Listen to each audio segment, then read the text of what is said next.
నారా చంద్రబాబు నాయుడు గారు ఎన్నికల్లో ఇచ్చినటువంటి ప్రతి హామీని నిలబెట్టుకోవడంలో విఫలమై అబద్ధాలు చెబుతున్నాడు.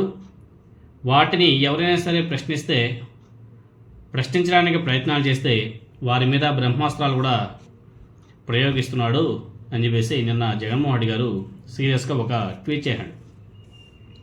చంద్రబాబు నాయుడు గారు, వీటిని చూస్తేనే అర్థమైపోతుంది మీరు చాలా భయపడుతున్నారు. ప్రజలు ఉద్యోగుల నుంచి ప్రశ్నలు వస్తున్నాయంటేనే మీ పరిపాలన ఎంత మాత్రంగా ఉందో అర్థమైపోతుంది.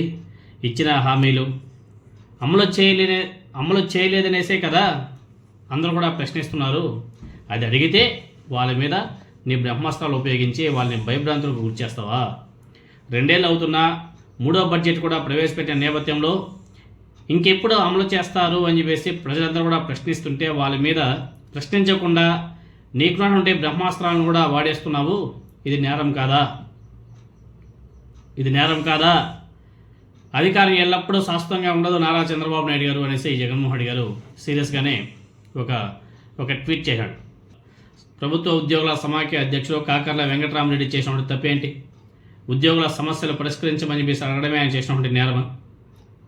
ఉద్యోగులకు ఇచ్చినటువంటి హామీలు ఎప్పుడు అమలు చేస్తారని అడిగితే అతని మీద రెడ్ బుక్ రాజ్యాంగాన్ని ప్రయోగించి అతన్ని డిస్మిస్ చేశారంటేనే మీరు ఎంత భయపడుతున్నారనేసి అర్థమైపోతుంది. ఉద్యోగులకు హక్కుగా రావాల్సినటువంటి పెండింగ్ డిఏలు కానీ పిఆర్సీ కానీ మీరు వస్తూనే ఇస్తామన్న ఐఆర్ ఇవ్వాలని చెప్పేసి అడగడంలో తప్పేముంది? ఇది మీరు మేనిఫెస్టోలో ఇచ్చినటువంటి హామీనే కదా. ఉద్యోగుల విషయంలో మీరు వ్యవహరిస్తున్నటువంటి తీరు, మీ మోసపూరిత వైఖరిని అందరూ కూడా గమనిస్తున్నారు నారా చంద్రబాబు నాయుడు గారు. ఇది ఎంతవరకు సమంజసం? అదేవిధంగా కడప జిల్లాలో సిఐ శంకరయ్య ఆయన విషయంలోనే ఇలాగే దుర్మార్గంగా వ్యవహరించింది కూటమి ప్రభుత్వం. వైఎస్ వివేకానందరెడ్డి గారి హత్య కేసులో జరగని విషయాలను జరిగినట్లుగా సీఎం స్థాయిలో అసెంబ్లీ సాక్షిగా అబద్ధాలు చెప్పడం, అది తనను బాధించిందని శంకరయ్య అంటే అతని ఏకంగా ఉద్యోగం నుంచి తొలగించడం మీ నిరంకుశ పాలనకు నిదర్శనం కాదా చంద్రబాబు నాయుడు గారు అనేసి జగన్మోహన్ రెడ్డి గారు ప్రశ్నించారు. మిమ్మల్ని ఎవరైనా ప్రశ్నిస్తే వారి మీద కక్ష సాధింపు చర్యలకు దిగుతున్నారంటేనే మీరు భయపడుతున్నారనేసి అర్థం కదా. ఎన్నికలకు ముందు 20 లక్షల ఉద్యోగాలు ఇస్తామనేసి చెప్పి ఉద్యోగం వచ్చే వరకు నెలకు 3,000 రూపాయల చొప్పున నిరుద్యోగ భృతి ఇస్తామని వేసి చెప్పింది వాస్తవం కదా. ప్రతి ఇంటికి కూడా ఎలక్షన్ టైంలో బాండ్లు ఇచ్చిన మాట వాస్తవం కదా. అది అడిగితే వాళ్ళ మీద కక్ష సాధింపు చర్యలో భాగంగా కఠిన చర్యలు తీసుకుంటారా? 2 ఏళ్ళు అవుతున్న ఉద్యోగాలు లేవు, నిరుద్యోగ భృతి లేదు, పైగా ఉద్యోగుల మీద కక్ష సాధింపులు. ఇది జంగల్ రాజ్ పరిపాలన కాదా అని చెప్పేసి జగన్మోహన్ రెడ్డి గారు నిలదీస్తున్నాడు. ఉగాది రోజున మీ జీతాలు డబుల్ చేస్తామని వాలంటీర్లకు మాట ఇచ్చి అధికారంలోకి వచ్చిన వెంటనే వాళ్ళ యొక్క కడుపు కొట్టింది నువ్వే కదా నారా చంద్రబాబు నాయుడు గారు. 2.60 లక్షల మంది అంటే 2.6 లక్షల మందిని రోడ్డున పడేసి ఆ వ్యవస్థ లేకుండా అరాచకత్వం చేసింది మీరే కదా నారా చంద్రబాబు నాయుడు గారు.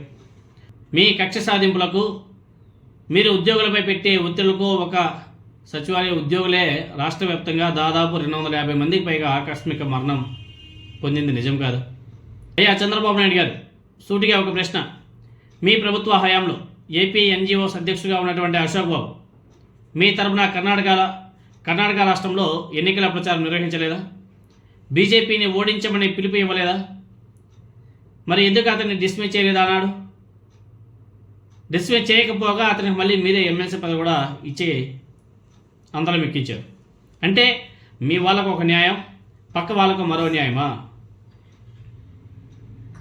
చంద్రబాబు నాయుడు గారు, మీరు తప్పు చేస్తున్నారు.